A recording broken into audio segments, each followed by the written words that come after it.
어려운 경제를 시원하게 씹어드립니다. 최경영의 오도독.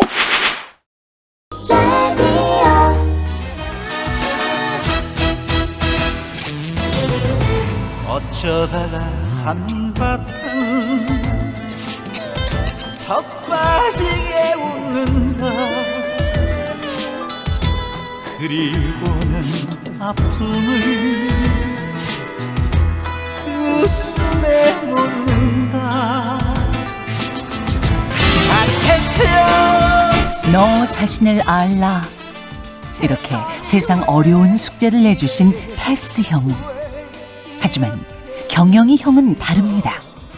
문제보다 답을 찾는 경영이 형과 함께하면 경제가 보이실 거예요. 인생 상담은 패스 형에게, 경제 상담은 경영이 형에게. 똑똑한데 친절하기까지 한 경영이 형. 최경영의 경제쇼 플러스. 알라면 내뱉고 간 말을. 네, 안녕하십니까. 진실탐사 엔터테이너 최경영입니다. 주말에는 세상의 이익이 따따블로 되는 최경영의 경제쇼 플러스 시작하겠습니다. 방금 들으신 음악 너무 잘 아시죠? 나훈아 씨의 테스형. 예. 자, 아시는 거 맞나요? 모르신다면서요? 처음 들었어요, 사실은. 저는 예, 트로트를 별로 좋아하지는 않아서. 하지만 나훈아 형 좋아합니다. 네. 예. 바로 그 옆에 네. 사실은 종우형 지금 나와 계십니다. 이종우 이카노미스트. 예, 월요일마다 뵈시는 분이거든요. 최경영의 경제쇼에서. 저는 처음 뵀어요. 근데 최경영의 경제쇼 플러스는 지금 처음이죠. 예, 처음이죠. 야, 우리 종우형, 이종우 이카노미스트 나와. 인상이 너무 좋으세요. 나훈아 씨하고는 연배가 그래도 한참 후배시죠? 아, 그렇죠. 한참 후배죠. 예. 제가 초등학교 2학년 때 제일 좋아했던, 초등학교 4학년 때 제일 좋아했던 가수가 나훈아였습니다. 그러니까 그때 이미 가수 활동을 하고 있었기 때문에 예. 저하고는 나이 차이가 그래도 상당히 좀 많이 났죠. 나신다잖아요. 알았어요. 경영이 형 사과하세요. 바로 옆에 오윤혜 누나 나와 계십니다. 네, 여러분 오윤혜입니다. 예. 네. 예, 오윤혜 씨는 네. 지금 저 사실은 이종우 이카노미스트를 처음 보십니까 오늘? 당연히 처음 보죠. 예, 아, 저는 이런 화면으로 많이 봤습니다. 다른 데서 혹시 안 보셨어요 이종우 이카노미스트? 배우분을 닮으신 것 같기도 하고. 그 안성기? 약간 아니요, 눈길이 있어. 저는 배우 닮았다는 얘기는 못 예. 들어봤고요. 예. 한때 저기 KBS 아나운서였던 원종배인가 원종관배인가 그 양반 닮았다는 얘기는 젊었을 때 좀 들었어요. 예. 어쨌든 전 초면입니다. 아 그렇군요. 네. 그 지금 오윤혜 씨 요새 재테크 프로그램 너무 그러면 많아요. 네. 최경영의 경제쇼 말고 네. 뭐 좀 보는 게 있습니까? 없습니다. 없어요? 최경영의 경제쇼가 최고인 것 같아요. 왜냐면 여기 나왔던 게스트분들이 다 지상파로 또 가시던데. 아니, 모든 최경영의 경제쇼가 지상파야. 아 그렇죠. 예. 죄송합니다. 예. 여기를 시작으로 재테크의 붐이 저는 시작되었다. 사실은 그래요. 경제쇼의 플러스를 시작으로. 존 리 대표도 제가 키운 분이고 그러니까요. 다 키웠어 사실은. 예. 예. 여기- PD님이 말씀을 하셨었거든요. 예. 장윤정 가수가 한번 뜨면 예. 그 사람을 만들었다라고 하는 사람이 20명도 넘게 나온다고. 근데 이 자리에 앉으신 분들이 예. TV 틀면 많이 나오시더라고요. 많이 나와. 전문가라는 이름으로. 그래서 되게 찐이다. 우리 최경의 찔 수밖에 없는 게 네. 발굴도 또 잘하고 맞아요. 그분들을 또 키워서 어떻게든 그분들의 핵심을 여기서 다 털어놓게 하잖아요. 네네네. 오늘 사실은 오윤혜 씨가 네. 여쭤봐야 하는 게 네. 이종우 이카노미스트가 굉장한 재테크 정말요? 최고입니다. 아 정말요? 예, 스스로 이카노미스트기도 하고 리서치 센터장 예. 하셨었죠. 예, 그렇죠. 최고 자리잖아요. 사실은 리서치 예. 센터장이라는 게. 이렇게 인상 좋은 분이. 예, 임원 그게 무슨 자리입니까? 전무. 예, 전무 제가 마지막에는 전무였고 예. 제일 처음에 할 때는 상무였고. 상무. 전무보다 높은 건 뭐예요? 전무보다 높은 게 이제 높은 부사장. 부사장, 사장 그렇죠. 사장. 오, 예. 대단하시네. 그러면서도 회사에서 경력으로도 성공하셨지만 개인 재테크에도 성공을 하셨어요. 아 정말요? 그걸 그런 노하우. 예, 그 이야기를 많이 여쭤봐야 돼요. 경제쇼 플러스니까 네. 오늘 개인적인 어떤 재테크의 노하우. 저는 예, 돈을 쓰지 않는 게 최고의 재테크인데 이런 뻔한 얘기 들을 거면 오늘 이제 그만하시죠 방송. 그렇죠. 저는 실질적인 거 원합니다. 실질적인 거. 네. 그리고 제가 알고 있어요. 센터장님이 네. 어느 정도의 부를 가지고 있다는 걸 제가 알고 있기 진짜요? 때문에 예 부자세요. 그래서 종우형 이렇게 바로 네. 형 얘기가 바로- 나오는군요. 바로 정우영이지 우리는. 아, 네, 잘 부탁드립니다. 예. 네.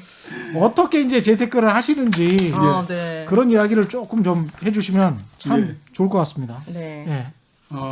우선 뭐 그 재테크 우리가 뭐 많이 얘기할 때 재테크 얘기하게 되면 대부분이 뭐 주식을 투자한다든가 아니면 부동산을 투자한다든가 또는 뭐 다른 예금이나 채권을 투자한다든가 이렇게 가지 않습니까? 네.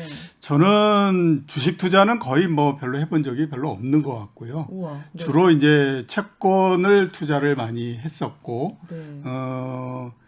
그 지금도 보면 거의 한 90% 이상이 채권으로서 만들어져 있는 상태이기 때문에 포트폴리오가 예, 그렇죠. 채권이 진짜요? 이제 주로 많이 그랬었는데 최근에 보면 뭐 이렇게 금리가 굉장히 많이 낮아서 그게 과연 돈이 되겠냐 안 되겠냐 이렇게 하지만 네. 왜 그 복리의 그 마법이라는 게 있지 않습니까? 왜 1600년도에 지금 맨하탄을 그 네덜란드 사람들이 샀었거든요. 그 당시에 26달러를 내고 지금 그 뉴욕에서 가장 핵심이 돼 있는 맨하탄을 샀는데 네. 그 이후에 사람들이 따져 보니까 그때의 26달러를 가지고 그 파는 것이 판 사람이 더 잘했냐 아니면 산 사람이 더 잘했냐라는 얘기를 많이 했었거든요.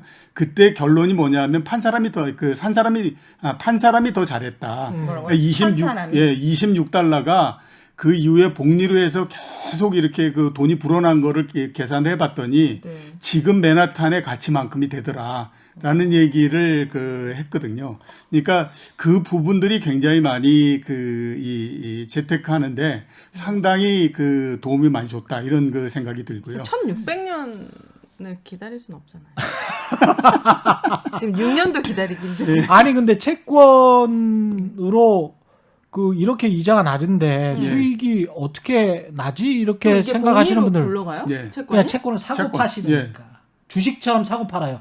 그 개념부터 사실은 일반인들은 예. 이해하기가 쉽지 않아요. 예, 그렇죠. 채권을 사고 판다는 게. 그 아마 이제 채권이라고 하는 것 자체가 너무 그 사람들한테 생소하기 때문에 이제 그런 것 같은데 우선 이제 채권이라고 하는 것이 그렇지 않습니까? 기업이 자금을 조달을 하려면 방법은 두 가지잖아요. 하나는 주식을 발행해 가지고 그거를 통해서 이제 그 자금을 조달하는 거. 그게 이른바 이제 뭐 유상증자라든가 기업 공개를 한다든가 이런 거잖아요.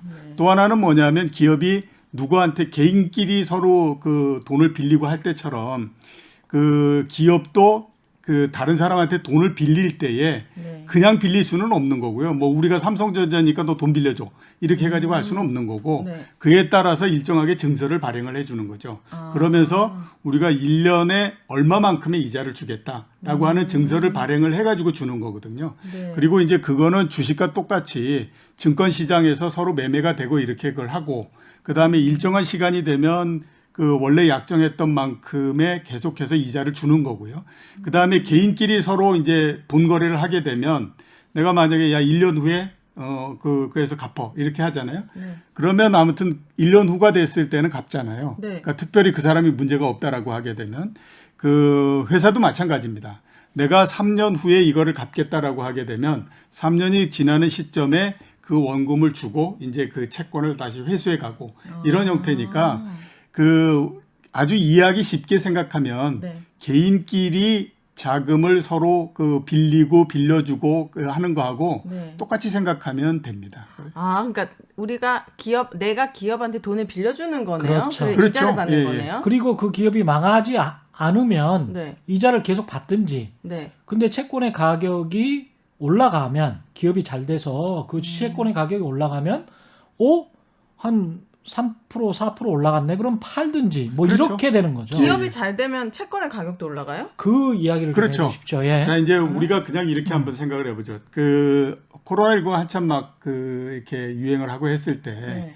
비행기 타는 사람들도 별로 없고 이러니 뭐 그 비행기의 그 이 항공회사들이 굉장히 적자가 많이 난다 네. 이렇게 얘기를 하잖아요. 그러면 보면 저게 적자가 굉장히 많이 나오고 그러니 혹시 회사가 망할지 모르겠어 이런 생각이 들잖아요. 네. 그러면 내가 그 회사에 돈을 빌려주고 받은 채권이 저 회사가 망하고 나면 이걸 내가 못 받잖아요. 네. 그러면 나는 이게 보니까 저 회사가 문제가 있을 가능성이 있어라고 하면 지금이라도 빨리 처분을 해야 조금이라도 건질 수 있는 거잖아요. 네. 그러면 원래 그 채권이 한 10,000원짜리인데 살려고 하는 사람이 한 8,000원 정도에 살려고 그런다. 그럼 거기에다가도 이제 파는 거죠.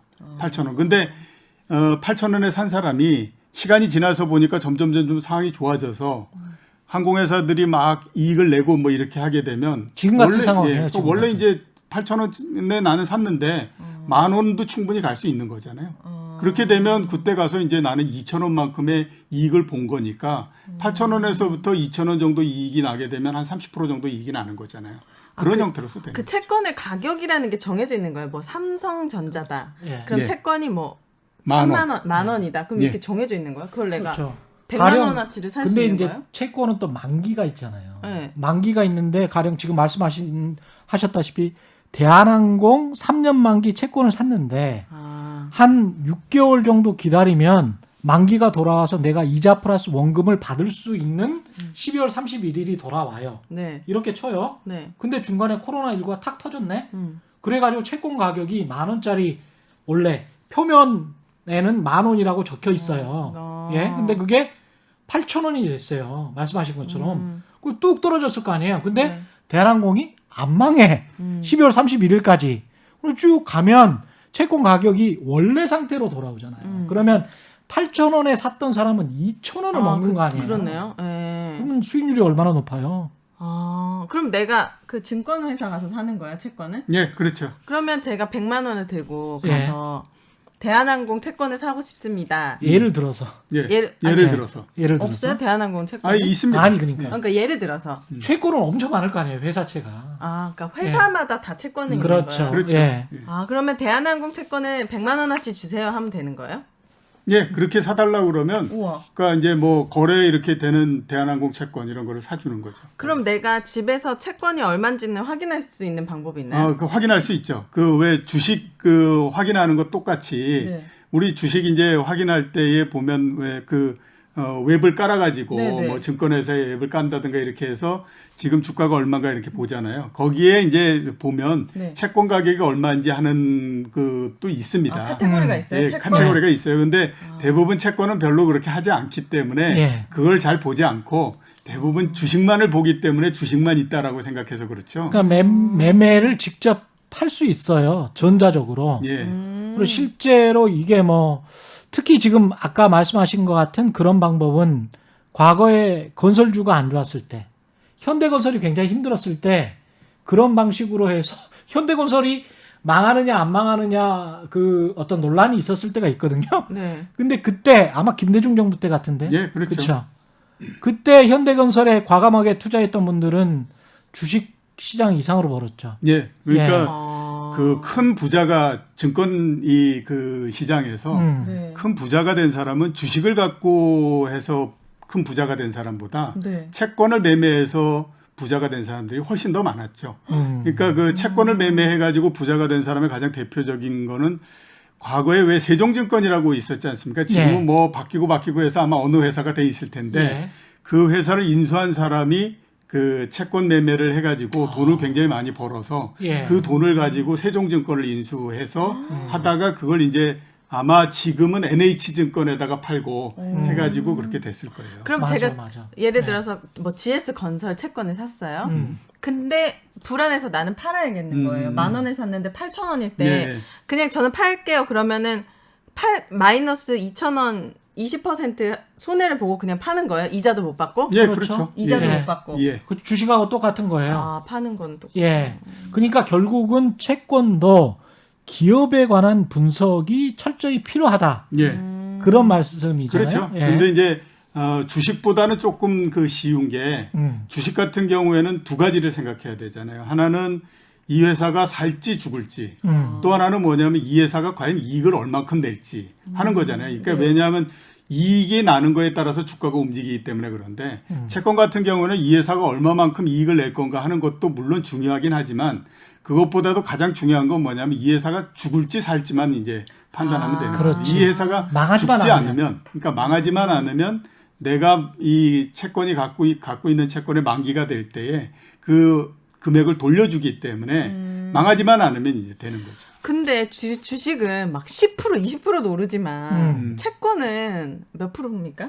채권이 이렇게 주식 같은 경우에도 10% 20% 오르고 하는 거가 늘상 있는 건 아니잖아요. 그렇죠. 그러니까 이제 가끔 가다 보면 이제 그런 일이 벌어지고 그러는데 채권 같은 경우에도 한 번씩 이렇게 그 만약에 많이 올라간다라고 할 때는요, 굉장히 많이 올라가요. 예를 들어서 보면요, 지금 두산중공업 이런 게 옛날에 한 1년 반 전 정도의 가격이 얼마였냐면 거의 8,000원대 초반 정도였었어요. 채권 가격이. 예. 근데 그게 한 2년 정도 지나면 만기 될 때 1,500원을 주기로 했었고 거기에다가 약간의 이자를 더 붙여주기로 했었거든요. 네. 그럼 8,000원에서부터 15,000원 한번 따져보면 그 수익률이 30%예요. 오. 그러니까 그게 2년 정도 후에 30% 되면 연으로 따졌을 때 15% 정도씩 되잖아요. 어우, 훌륭하죠. 예. 훌륭하네요. 근데 훌륭하죠. 그 당시에 사람들이 네. 왜 8,000원 막 이렇게 했냐면 두산중공업이 혹시 망하는 거 망하는 거 아니야? 뭐 아니야? 이러면서 이제 그걸 했고. 그런 이야기가 있었어요. 또. 예. 예. 근데 안 그거를 망했죠. 안 망했어. 그렇죠. 근데 이제 그거를 산 사람들은 어떤 생각을 했냐면 예.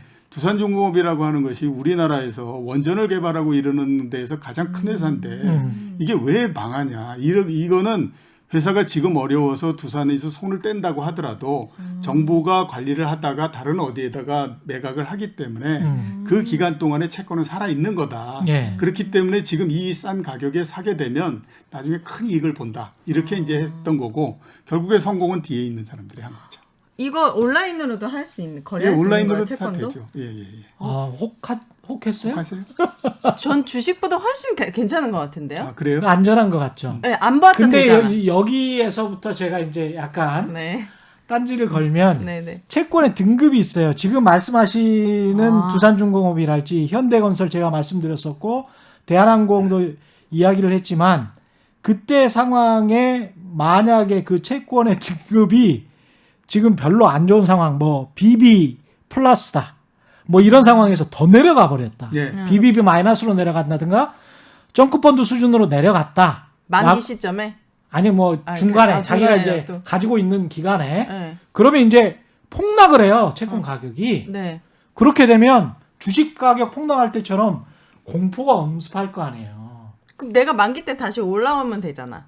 가격이. 아니 그러니까 만기 때까지 보유할 수 있는 배짱이 있느냐 없느냐의 문제가 되는 거예요. 또 이런 오. 투기 등급이나 투기 등급 그 위에 BBB 채권은 왔다 갔다 그 뭐랄까요 변동성이 크기 때문에 네. 그만큼 수익도 많이 줄 수 있지만 네. 상대적으로 위험성도 크다는 걸 분명히 알아야 돼요. 그래서 분명히 이종호 이코노미스트는 AA 등급의 아주 좋은 상대적으로 아주 기업 가치가 높은 기업과 네. 기업의 채권과 그렇지 않은 채권을 포트폴리오를 잘 구성해서 하고 있지 않을까 그런 생각이 좀 듭니다. 몇 대 몇 비중으로 하고 계세요? 대부분이 예. 그 은행에서 발행한 채권들을 저는 가지고 있는데요. 아. 은행이 이제 발행한 채권이 여러 가지가 있거든요. 그러니까 진짜로 그냥 우리가 얘기하는 은행채가 있고, 그 다음에 이제 후순위채가 있고, 예. 신종자본증권 뭐 이러면서 이제 자본을 그 보충하기 위한 그 채권도 있고 이렇게 가거든요. 근데 이제 그 순서대로입니다.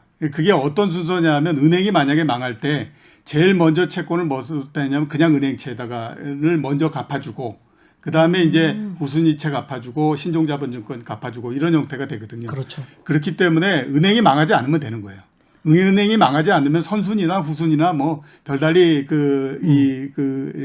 이 관계가 상황이 없는데 없죠. 예. 우리나라에서 은행이 망한다는 것이 그렇게 쉬운 일은 아니거든요. 은행채라는 게 지금 우리은행, 국민은행, 농협 이런 데다가 그렇죠. 채권을 예. 샀다는 거예요. 네. 그런 채권은. 은행에다 돈을 빌려줬다는 거예요. 예.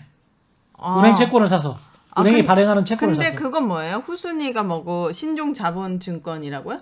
그게 뭐예요? 다시 한번 설명을 해주십시오. 그거 예, 그러니까 그거는 이제 이런 순서인 거죠. 일반 만약에 회사처럼. 만약에 은행이 부도가 났다. 네. 그러면 이제 채권이 쭉 있잖아요. 네. 그걸 누구를 먼저 갚아줄 거냐 이겁니다. 그러니까 은행이? 만약에 네. 그 은행이 이제 다 정리를 했더니 한 100억 정도가 남았어. 근데 채권은 한 300억 정도 돼. 그러면 이 전부 다 쪼개가지고 3분의 1씩을 주는 게 아니라 네. 어떤 사람은 먼저 주기로 했고, 그러니까 이게 하고 그 다음에 또 그 먼저 준 사람 다 줬더니 남아 있는 거 가지고 뒤에 그 사람 또 주고 이런 이제 순서를 정해 놓은 거거든요. 그 순서가 제일 먼저 받는 거, 뒤에 받는 거, 그다음 받는 거 이런 형태로서 돼 있는 거죠. 그게 일반 회사채, 그다음에 말씀하신 후순위채, 그다음에 신종자본증권, 은행 같은 경우는 그 순서대로 된다는 거예요. 갚는다. 예, 근데 말씀하신 대로 망하기가 쉽지 않기 때문에 네. 신종자본증권을 사서 금리가 높은 거를 가지고 있는 게 훨씬 낫더라는 거죠. 어차피 안 망하니까, 잘 안 망하니까. 아. 예, 이해가 한 50% 됐어요. 50% 됐어요. 왜냐면 그럼 은행에서 발행하는 채권 중에 신종 자본증권이라는 게 있다는 거예요. 예, 그렇죠. 예, 예. 아, 그렇구나. 세 가지 종류가 있는데 예. 은행채가 있고 예. 그거가 있고 신종 이렇게 예. 있는데 예. 마지막에 그거가 은행, 가장 높다. 일반 회사채, 후순위채, 신종자본증권. 아, 이제 이해됐어. 이제 이해됐죠. 답답했네. 예. 또 물어보면 그러니까 사람들이- A, B, C 이렇게 하면 돼요. 아. 예, 그러면 되겠네 나도. 예, 그렇죠. 어차피 안 망할 거니까. 그렇죠. 예, 예, 예. 그런 근데 이제 그런 방법으로 뭐 한 지금 신종자본증권 해봐야 한 4% 됩니까? 예, 4% 초반 뭐 이 예. 정도 되죠. 근데 그거 가지고는 성에 안 차셨을 것도 같은데. 4%도 해보면요. 계속 모으면 막 돈이 굉장히 100억 큽니다. 있으시면은 4%면 얼마야? 아이 그 정도 있으실지 몰라요. 그러니까 그러면 예. 4억 아니에요?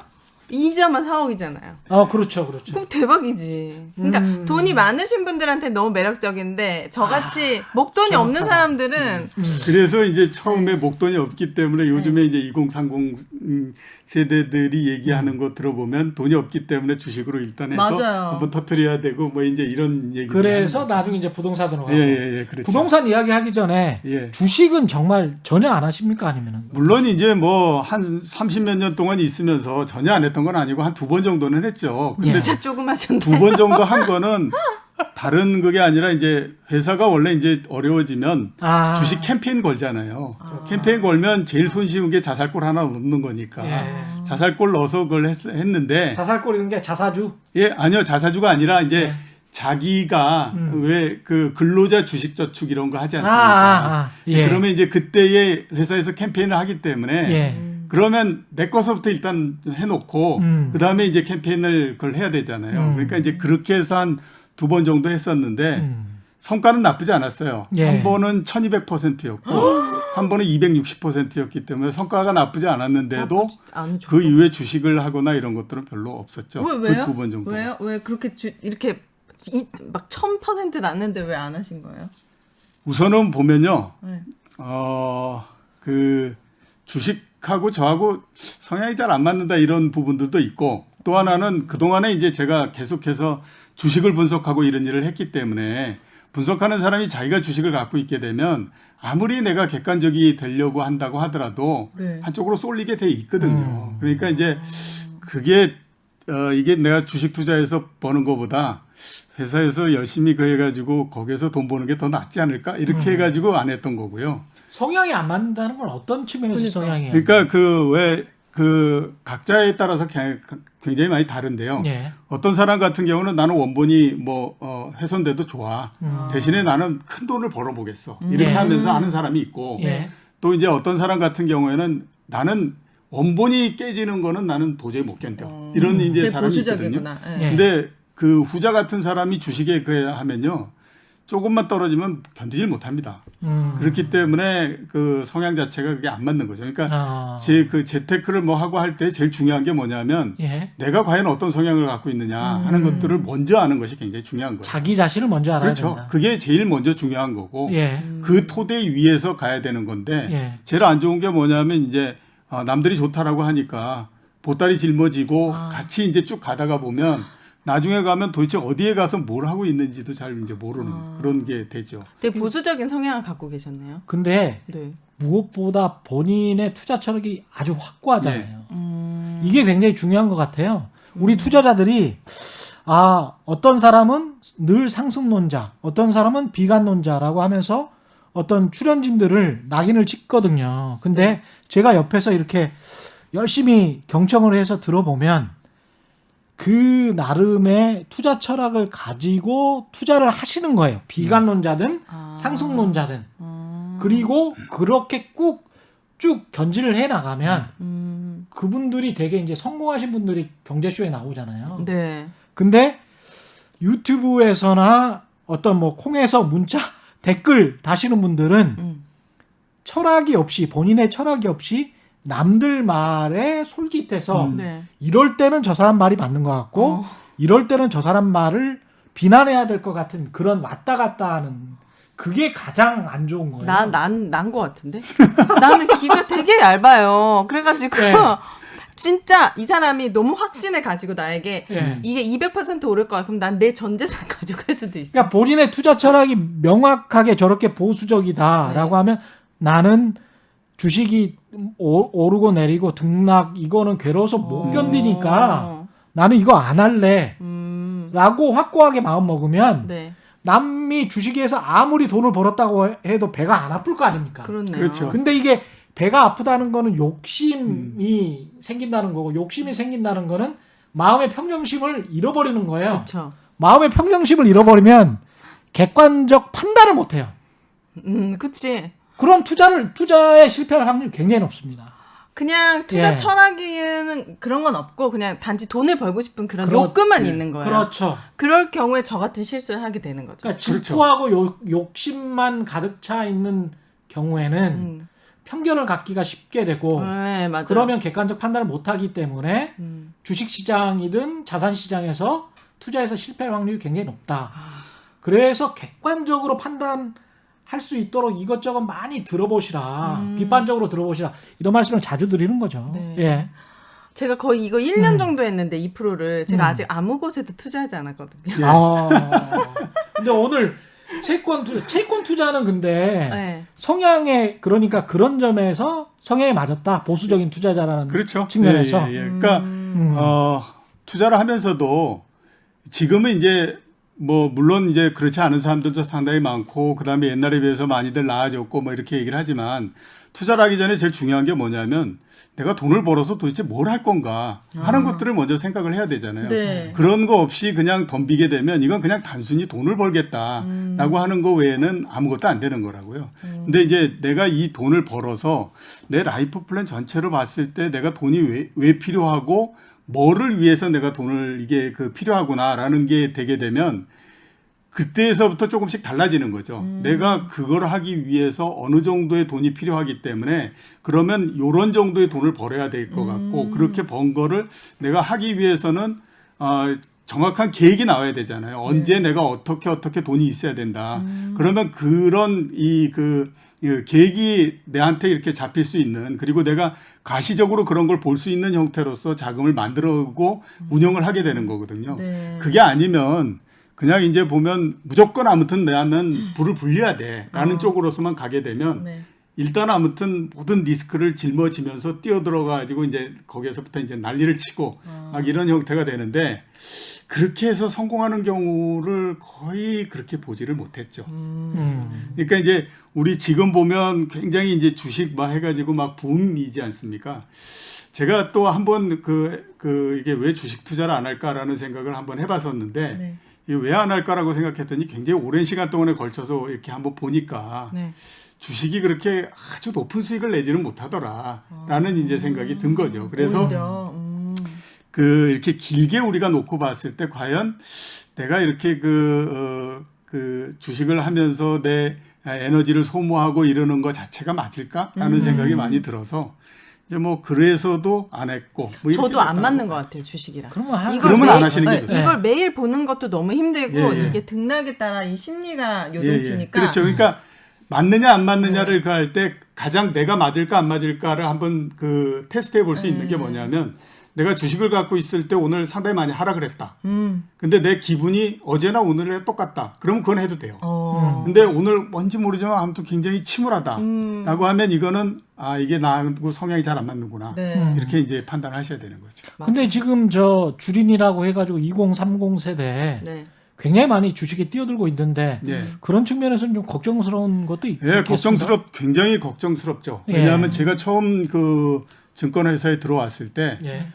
그때가 제가 생각했을 때는 아무튼 그때만큼 한꺼번에 많은 부자들을 이 회사에서 만들어준 적이 없었던 것 같아요. 그러니까 그러니까 제일 처음에 이제 대학교 졸업하고 들어왔더니 제 옆에 여상 나와서 한 2년 정도 됐던 친구가 있었거든요. 예. 네. 그 친구 얘기로 왜 지금 들어왔냐고. 음. 좀 빨리 들어오지. 아니 뭐 대학교 졸업하고 지금 그래서 이렇게 들어오지 않았냐 그랬더니 자기는 2년 전에 들어왔는데 예. 자기가 우리 사주를 받아가지고 아. 주가가 100배 넘게 올라가고 해서 100배? 예. 지금 그래서 2년 만에? 진짜 놀랐어요. 2년 만에요. 그 당시에 자기가 1억 2천만 원 정도가 있다라고 얘기를 했었어요. 근데 그때에 강남 125개. 예, 강남에 30평짜리 아파트가 얼마냐면 7천만 원 정도였거든요. 그러면 두 채가 조금 못되게 사는 거잖아요. 아. 지금으로 따지면 40억 정도가 되는 거예요. 와. 여상을 나와서 2년 2년 된 만에. 친구가 40억 정도가 있다라고 하면 20살, 21살. 그렇죠. 근데 그 친구 아니라 부장 이렇게 된 사람 한번 생각해 보면 예. 지금으로 따지면 재산을 강남의 부동산으로서 환산하면 100몇십억씩이 있는 사람들이 회사에 줄줄이 빽빽히 전부 다 들어서 있었던 거예요. 그게 언제입니까? 그게 89년도, 88년도 이럴 때예요. 야. 그런 사람들이 회사에서 일을 했다고요? 그게 한두 명이 그런 게 아니라요. 이게 지금 삼저호황의 예. 마지막 물일 예. 때네. 그게 예. 증권회사 직원들 모두 다 그렇고 예. 보험회사 직원 모두 그렇고 지금 없어졌지만 투자금융회사 직원들 모두 다 그렇고 그런 형태였었어요. 그러니까 엄청나게들 돈이 많았었죠. 와. 그랬는데 지나놓고 보면 그 돈을 가지고 뭘 했나 이렇게들 내가 따져보니까 예. 굉장히 많은 사람들이 유흥비로 상당히 좀 탕진을 했고 아 진짜요? 예, 그 다음에는 이제 주가가 떨어지면서 한꺼번에 그냥 들고 있다가 얻어 터져가지고 이제 날렸고. 그냥 끝나버리고 아. 그렇게 해서 또 그 투자했죠. 같은 방법으로. 예, 그렇죠. 똑같이 투자했다가 더 손해 보기도 하고 그래서 그렇게 많은 사람들이 한꺼번에 부자가 됐지만 그 부를 지킨 사람들은 거의 없었다라는 생각이 들어요. 저게 오. 저도 제가 잘 아는 그 형들이 있는데 네네. 그 건설 시행을 하셨어요. 그래서 부천에 아주 유명한 아파트 시행을 했습니다. 2000년대 중반쯤일 거예요. 1조 5천억짜리 정도의 사업이었는데 네. 10%를 먹었어요. 그래서 1,500억을 먹은 거예요. 5명인가 6명의 이제 파트너들이. 우와. 근데 그 중에서 이제 창업주가 있을 거 아닙니까? 그 창업주 형이랑 친했는데 그 아주 유명한 대학의 그 건축학과를 나온 사람이에요. 우와. 500억을 이제 하고 나머지 창업 파트너들한테 한 200억씩 돌리고 머리 회사 사람들한테도 한 5억씩 주고 막 그랬었던 우와. 때입니다. 예. 근데 베트남까지 진출을 해서 이분이 나중에는 다 망하고 감옥 가셨어요. 에? 그냥 건설업을 계속 하시다가 네. 시행업이나 시공까지 이제 하고 뭐 이렇게 크게 하다가 네. 근데 주식 투자도 욕심을 부리고 그렇게 그 거의 다 못 지켰어요. 그 6명이 제가 거의 다 아는 사람들인데 네. 200억씩 받은 사람들도 대부분은 다시 건설업 시행업 해가지고 대부분은 망했어요. 사람들이 그런가 100억 있으면 200억을 갖고 예, 싶은가 그렇죠. 봐. 나 같으면 이 100억을 어떻게 하면 잘 잘 쓰고 이거를 지킬까? 대대손손 물려줄까 이런 생각하지. 200억은 만들 수 없다고 생각하는데 예. 이게 너무 빠른 부를 축적하니까 더 그러니까. 욕구가 생기나 그- 봐요. 맞습니다. 예, 맞습니다. 오랜 시간 동안에 이렇게 이게 뭐 부를 이룬 사람들도 보고 예. 그 다음에 뭐 이렇게 쭉 많이 봤잖아요. 네. 그러면서 제가 내린 결론은 뭐냐면 부는 만드는 거보다 지키는 게 훨씬 더 어렵다라는 생각이 많이 들더라고요. 그러니까 그 부를 만드는 건 우연한 기회에도 만들 수 있어요. 앞에서 제가 말씀드렸던 것처럼 그 사람들이 무슨 뭐 자기가 그 원해서 들어온 사람도 있지만 1차적으로 제일 처음에 들어오고 싶어 했던 거는 은행에 가고 싶어 했던 건데 은행에 못 들어가고 그러니까 이제 우연히 그냥 뭐 이렇게 네. 해서 들어오고 했잖아요.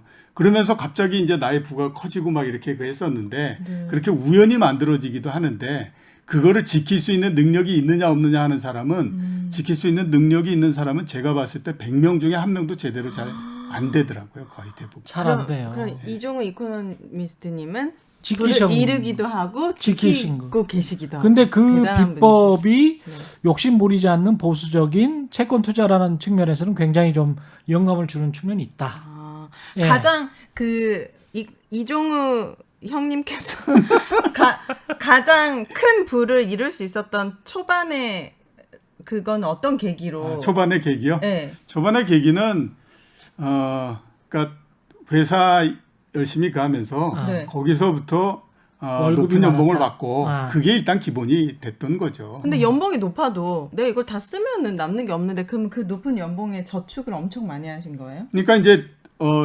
그 회사 일 뭐 이렇게 하고 하다 보면 네.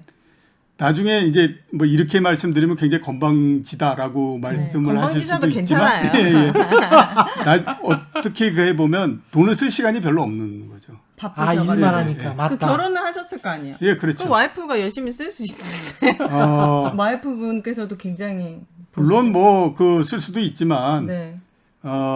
기본적으로 어느 정도 되면요. 그 전서부터 쓰던 것들이 있기 때문에 내가 연봉이 이렇게 쭉 이렇게 올라오는 게 아니라 가다가 갑자기 팍 뛰고 막 이렇게 하잖아요. 그래요? 그러면 과거에 그 쓰던 그 패턴이 계속 있기 때문에 나머지만큼이 또 이제 그 저축이 저축이 되고 이런 되는구나. 형태로서 가는 거죠. 예, 검소하고 소박하고 절제한 삶을 사신 거죠. 그래서 이제 또 부를 이루신 측면도 있고. 그러니까 결국엔 예. 저축을 하셔서 그게 목돈이 돼서 그걸 채권으로 투자하신 거예요? 예, 그렇죠. 아. 그 과정을 통해 가지고 이제 계속해서 이제 불어나는 형태로서 가는 거죠. 우리 남편도 이렇게 연봉 늘어났으면 좋겠어요. 갑자기 90도로. 아니 근데 그 요새 또 우리 주식시장뿐만이 아니고 해외 주식시장 예, 심지어는 뭐 해외 채권까지 관심을 가지시는 분들도 있는데 예. 그 부분은 어떻게 생각하십니까?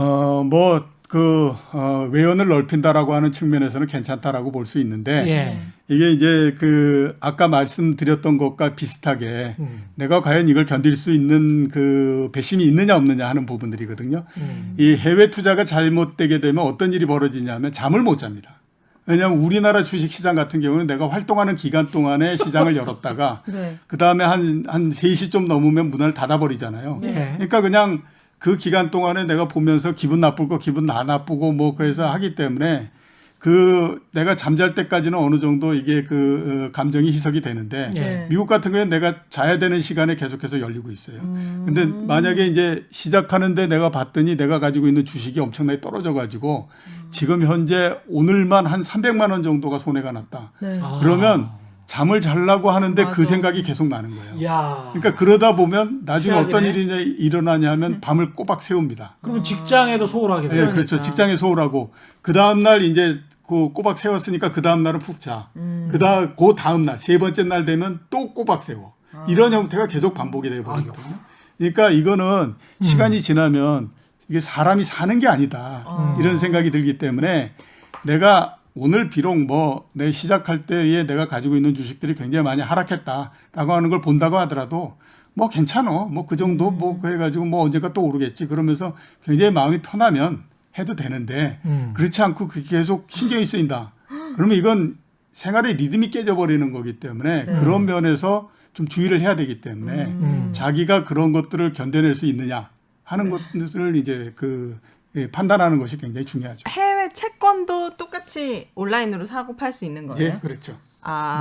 주식이랑 똑같이. 그렇죠. 대신 네. 뭐 계좌 환전해야 되겠죠. 환전도 해요. 환전 요즘은 이제 수수료가 또 들 것이고. 증권회사들에서 다 환전까지 다 해주니까 예. 네, 그렇게 해서 훨씬 더 부동산- 수수료는 많이 들어요. 아 그래요? 그리고 이제 잘 모르니까 네, 그만큼 위험을 훨씬 더 크게 가진다라고 모르는 것에 대한 위험 부담 이것도 굉장히 큽니다. 예. 해외 채권도 우리나라처럼 약간 주식보다는 낮지만 금리가 비슷한가요? 금리는 우리나라보다도 훨씬 더 높죠. 아 높아요. 예. 그럼 뭐 애플 이런 회사도 채권 발행하죠? 애플도 채권을 발행하는 애플 같은 경우에는 이제 뭐 금리가 훨씬 더 낮고요. 그 이제 건강하니까. 우리가 증권회사에서 해외 채권 뭐 이렇게 판매하고 할 때는 우리나라보다도 기본적으로 금리가 좀 높은 나라 거를 이제 팔죠. 중국이나 브라질 채권 브라질 뭐 이런 뭐 것들. 이런데. 예, 그럼 근데- 거기 회사를 내가 알지도 못하고 대신 회사 등급을 필요 매겨주죠. 없고요. 그런 데는 되게 국가에서 국가. 발행한 채권 그런 걸로 하죠. 근데 이제 러시아 채권이랄지 금리가 높았던 채권에 투자를 했다가 망한 케이스가 이제 꽤 있기 때문에 예, 브라질 그렇죠. 채권도 그렇고 예. 러시아도 망했어요? 러시아도 98년도. 예. 예. 아. 음. 그 나라의 신용도 이 나라가 망하지 않으면 어쨌든 내가 채권을 받을 수 있는 건데. 그렇죠. 예, 그렇죠. 근데 그 사이 망할 수도 있는 거구나. 그렇죠. 어이구야. 예. 네. 그래서 우리나라 IMF 같은 상황이 올 수도 있는 거죠. 그런데 이제 우리나라 국민들은 정말 야 그래도 우리는 다 갚을게 해가지고 다 갚아서 국제적인 신인도도 높아지고 그랬지만 아르헨티나 같은 나라는 네. 돈 없어. 어머. 배째. 이게 대박. 이제 두 번이나 아르헨티나는 그랬어요. 아. 두 번이나. 그렇기 때문에 국가 신인도가 국제 금융시장에서 낮을 수밖에 없는 거예요. 그런 나라는. 그러겠네요. 우리나라 같은 경우가 정말 국민들이 근면한 거예요. 그냥 다 갚고 네. 그걸 또 다시 신인도를 회복하고. 그 당시에 우리나라 채권을 샀던 분들은 부자 됐겠네요. IMF 그렇죠. 때 우리나라 예, 채권 샀던 그때의 사람들. 우리나라 채권이 LG 그룹 이런 데서 발행한 것도 32%씩 했었어요. 올랐다고요? 금리가. 금리가? 예, 32%씩 했었어요. LG도 뭐 어떻게 될지 모른다 예, 이래서. 예. 그렇죠. 와. 하여튼 뭐 은행 금리가 그때 뭐 15%뭐 예, 이랬던 때잖아요. IMF 외환위기 때는. 그렇군요. 예. 부동산 투자 스토리를 우리가 들어야 돼요. 아니 그렇게 해서 이제 결국은 네. 다 이제 부동산으로 가는 것 아닌가. 가셨어요? 부동산에? 네. 아니 뭐 살아야 되는 지분이 있어야 되니까 그렇죠. 아, 네네네. 당연히 이제 그런 건 네. 샀고요. 예. 그다음에 최근에는 팔았습니다. 몇 달 전에. 아, 또 파셨어요? 예. 그러니까 그 전에 파셨던 이야기를 해주셔야 돼요. 예. 왜요? 그 전에 파셨던 이야기가 정말 어메이징합니다. 이거는 정말 진짜요? 예 들어보시면 깜짝 놀랄 거예요. 근데 지금 또 파셨다니까 아주 이거는 이 힌트가 될 수 있습니다. 예. 2006년도 말에 제가 그 이제 살고 있는 집을 팔았어요. 네. 그 전에 아무튼 뭐 한 몇 년 전 정도에 이제 이렇게 재건축하고 이러는 거에 이제 들어갔다가 2006년도 말 정도에 이제 그걸 팔았었는데 네. 그때 판 거는 딱 이유는 두 가지 정도입니다. 하나는 정부가 이렇게 가격을 잡으려고 이 난리를 치는데 그럼 뭐 정부의 그 의지에 뭐 따라야지 뭐 이렇게 하는 게 하나 있었고 두 번째는 뭐냐면 그 당시에 한번 계산을 해봤어요.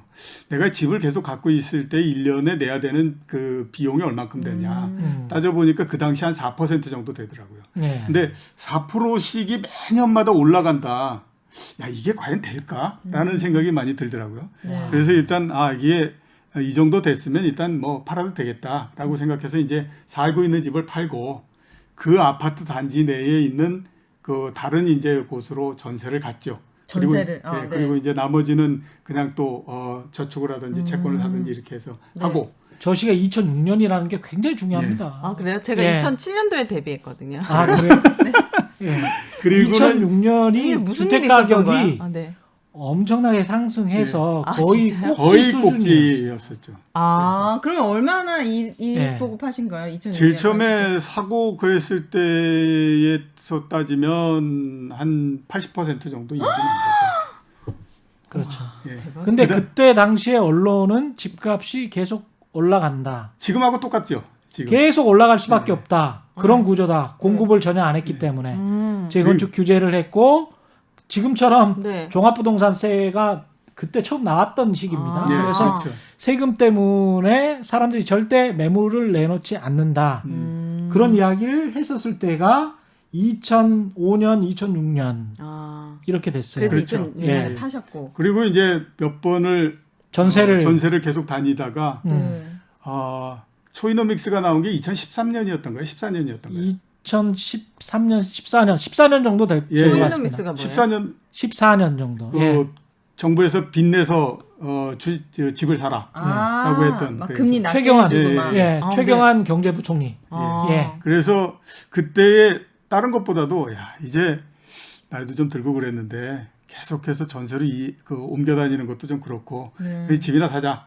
해가지고 이제 똑같이 그 아파트 단지 내에서 계속 다녔으니까 그 아파트 단지에 원래 팔았던 그 동으로 들어갔죠. 다시요? 예, 다시.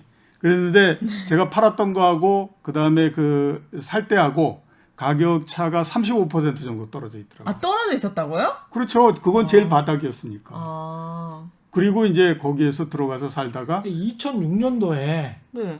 고점에서 팔았다가 네. 사람들은 계속 서울 아파트 가격이 지금 서울 한복판을 말씀하시는 그러니까 거예요. 올랐어야 되는데 떨어져 있었다는 거예요. 근데 다시 살 때는 2013년 14년도에 35% 정도 떨어져 있었다는 거예요. 와. 서울 한복판이. 강남에 강남이. 대치동인가? 어디야 여기? 저 개포동? 아주 유명한데요. 반포? 예. 아니 하여간 유명한데요. 예. 유명한 곳인데 이분 강남 한복판이에요. 그 압구정. 예, 장우지가 네. 그런데 35%. 2006년도에 팔고 네. 그 단지에서 전세로 살다가 네. 2014년 초이노믹스 때 다시 샀는데 그러니까 그때 가격이 상당히 저점이었던 게 사실인 게 실제로 2010년부터 제가 가지고 있는 데이터를 보면 네. 10년부터 계속 떨어져요. 심지어는 공시가도 압구정 현대아파트 같은 경우는 압구정 현대아파트 사신다는 게 아니에요. 4억 정도 공시가가 떨어진다니까. 공시가를 4억을 떨어뜨리려면 네. 시세는 8, 9억씩 떨어지는 거예요. 우와. 그랬던 시기가 한 5년 정도 지속됐었어. 네, 굉장히 많이 떨어졌었어요. 그래서 네. 이번에도 정부가 이렇게 저기 막 의지를 근데 보이는데 이번에 또 파셨어. 네? 의지를 보이는데 네. 뭐 그렇게 뭐 사람이 거기에 대해서 반기를 들고 할 필요가 있겠냐. 지금 라는 1가구 생각이 들고. 1주택으로만 계속 이렇게 하신 거잖아요. 예, 그렇죠. 근데 저는 웃으면서 이러면 말씀하시는데 약간 얄미운데 예, 운이 너무 따라주시네. 거의 도인 같지 않아요? 약간 이거 성견지면 예지몽 같은 아니 거 보시나? 그런 네. 거는 없고요. 네. 그러니까 그것만 생각하시면 됩니다. 뭐죠? 많은 사람들이 이렇게 원할 때에 네. 거기에 같이 뛰어들어서 과연 그 수익이 그렇게 많이 난 적이 있나? 이런 이 생각을 해보면 맞아요. 그러니까 저 우리는 생각. 모르는 게 아니에요. 어느 때 투자해서 어느 때 팔아야 가장 수익이 많이 난다라고 하는 건 모두 다 알고 있어요. 그러니까 가격이 굉장히 떨어져서 다른 사람들이 쳐다도 안 볼 때 내가 사면 그게 가장 낮은 가격이니까 제일 높은 수익을 낼 수 있다라는 걸 모두 다 알지만 네. 왜 그걸 못하냐 하면 나도 그 사람들한테 동화돼 버리기 때문에 그래요. 네. 이게 막 가격이 떨어질 때에 얼마나 많은 그 나쁜 얘기들이 나오겠습니까? 이제 그죠, 우리나라의 인구가 줄어드니 맞아. 부동산은 더 이상 뭐 투자의 대상이 아니고 이런 얘기들 수도 없이 나올 거잖아요. 네. 그때에 사면 되는 거고 지금처럼 막 모든 사람들이 난리가면서 이제 뭐 부동산은 영원히 상승을 한다 이럴 때에 그래 그러면 영원히 상승하면 영원히 당신은 가지시고 나는 이 정도면 됐습니다. 이거 장난 아니야 내공이. 되게 장난 아니죠. 그래서 파신 거예요? 그 네. 30 마이너스 그러니까 35%. 이거 언제 파셨어? 난 이건 처음 들어. 지금. 한 2월 달 정도에 그랬는데 예. 그 최 기자 많이 말씀하셨잖아요. 예. 비싼 집을 갖고 있을 필요가 뭐 있냐. 그렇죠. 그냥 그거 하고 나머지 그냥 쓰면 되는 거 아니냐라는 그렇죠. 얘기 그랬잖아요. 그 투자처럼 저랑 똑같으세요. 예, 예. 저는 뭐 1가구 1주택이고 저도 안 궁금해요. 예, 안 궁금해. 파시고 한 난 방 다음에 지금- 얻어 맞았다. 죄송합니다. 예. 파시고 난 다음에 예. 그다음에 지금 또 전세 사시는 거예요? 예, 그렇죠. 아. 지금 이제 전세 살면서 집사람을 계속 이제 얘기하는 게 야 네. 이제 네. 같은 단지 또 아파트입니까? 예, 예. 아 그렇죠. 진짜 근데 이제 이분은 거기를 벗어나질 않는구나. 어디야? 거기 터가 좋은 것 같은데. 지금은 이제 계속 집사람을 이제 그 하는 게 네. 야 이제 우리도 아파트에서 살 만큼 살아봤으니 전원주택. 경기도 이런 데 나가서 네. 전원주택 이런 데 해가지고 네. 한번 살아보는 게 어떻겠느냐 그 하는데 여자들은 그 아파트가 가지고 있는 편리성 이거에서 벗어나질 못하더라고요. 그래서 계속 지금 그거를 계속 주입을 하고 있습니다. 예. 와. 그 여자들뿐만이 자녀분도- 아니고 사실은 자녀분도 남자들도 있으시죠? 좋아해요. 예. 예, 아파트. 예. 너무 신기하시다 이분은. 그러면 어쨌든 이번에 전세를 오시면서 무주택자가 되신 거네요. 다시. 예. 그리고 현금은 이만큼 예. 이제 있으신 거고. 아까 근데 2006년에 집을 파실 때 연 주거 비용이 세금 포함 한 4% 4%. 정도 예. 될 것 같다라고 계산하신 거는 예. 이게 세금은 4%가 아닌데 예, 세금 4%가 아닌데 어떤 걸로 계산하신 이제 거예요? 아까 제가 그 실제로 했던 그것처럼 예. 이게 이제 그 내가 이 전세를 가면서 그 다음에 이제 거기에서 나오는 그 돈을 예금을 하든지 채권을 하든지 하게 되면 거기에서부터 또 이자가 나오잖아요. 예. 그것까지를 모두 다 감안했을 때 따져 보니까 기회 그 정도가 이익까지, 되더라고 하는 기회 거죠. 비용까지. 아, 예, 예. 예. 진짜 대단하신 분이군요. 그렇죠. 아니 그러니까 저런 생각을 가질 수밖에 없는 게 투자를 하는 사람의 관점이라면 10억짜리 지금 서울의 아파트가 평균가가 뭐 10억이라고 하는데 10억 아파트, 20억 아파트를 내가 20만 원짜리 호텔방에서 거주했을 때 몇십 년을 거주할 수 있는지 한번 계산을 해보시면 이게 얼마나 큰 비용인지가 금방 나와요. 그렇네요. 장기로 어떤 호텔에 투숙을 한다고 생각을 해보세요. 20만 원씩은 얼마나 투자? 20만 원 해봤자 300일이면 6천만 원이에요. 네. 그럼 10년이면 6억이고 6억이네. 20년이면 12억이에요. 그러니까 호텔에서 럭셔리하게 그리고 오랫동안 살면 더 깎아줄 거 아니에요. 아, 그죠. 그렇게 사는데도 불구하고 12억이 드는 거야. 근데 세금은 한 푼도 안 내. 그렇네요. 근데 이걸 계산을 안 하고 지금 그 방식대로 계산을 안 하고 그냥 계속 오를 거야라는 그 맞아요. 환상만 가지고 있는 거거든. 네. 그건 상당히 그 투자라는 측면에서도 안 좋습니다. 그런 투자법은. 예. 이 20억짜리 아파트를 갖고 있게 되면 앞에서 제가 말씀드렸던 것처럼 채권 은행 신종 자본주가 이런 걸로 환산하면 네. 연 이자가 8천만 원이 나오는 거예요. 그러네. 4%니까. 예. 근데 그것도 그냥 그런 기회비용만 따지는 거고 예. 거기에 세금까지 나오는 거 한번 따져보게 되면요. 예. 굉장히 많은 비용을 지불해 가면서 살고 있는 거예요.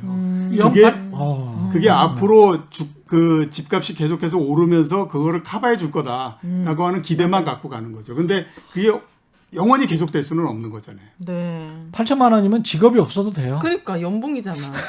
그러니까 최 기자 계속 얘기하시는 게 싼 예. 데로 가고 예. 나머지 가지고 풍요롭게 세상을 살면 되는 거 그게 아니에요? 굉장히 저는 합리적인 투자라고 보는 거죠. 그러니까 집값이 제일 중요한 거는 가격이에요. 그러니까 물론 집 가격이 낮아서 지금 2014년처럼 낮아서 저렇게 전략적으로 판단해서 지금은 들어가도 되겠다라고 해서 들어가는 것하고 네.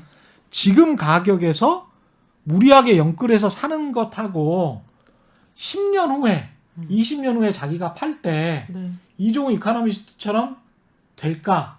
80% 수익을 얻고 다시 좀 기회를 받다가 네. 다시 절대 들어가게 못하지. 될까? 절대 그렇게는.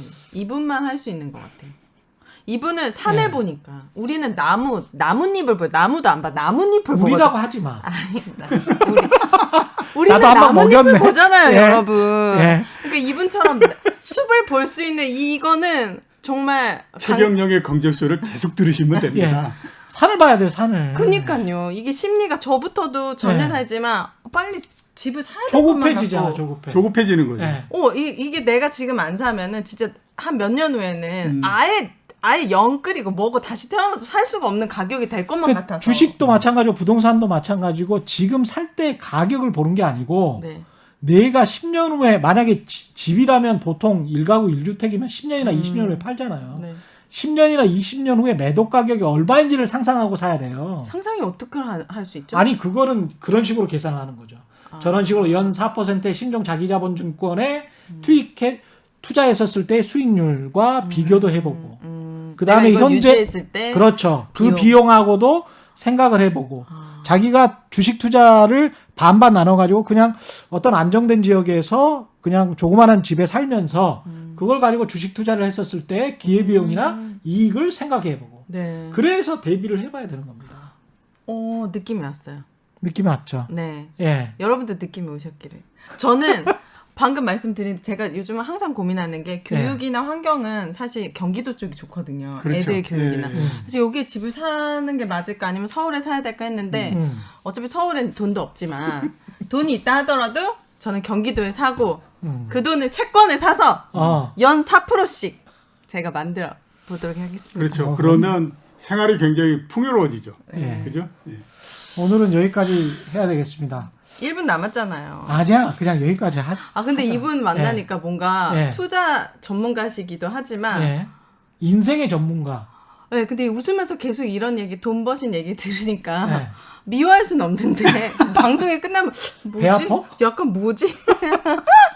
그런 느낌 들 것 같아요. 알겠습니다. 최경영의 경제쇼 플러스 여기까지 했습니다. 오늘 함께해 주신 이종호 이카노미스트 그리고 오윤혜 씨였습니다. 네. 고맙습니다. 예, 감사합니다. 고맙습니다. 예, 올바른 투자와 올바른 투표는 다르지 않다. 세상에 이익이 따따블로 되는 최경영의 경제쇼 플러스였습니다. 고맙습니다.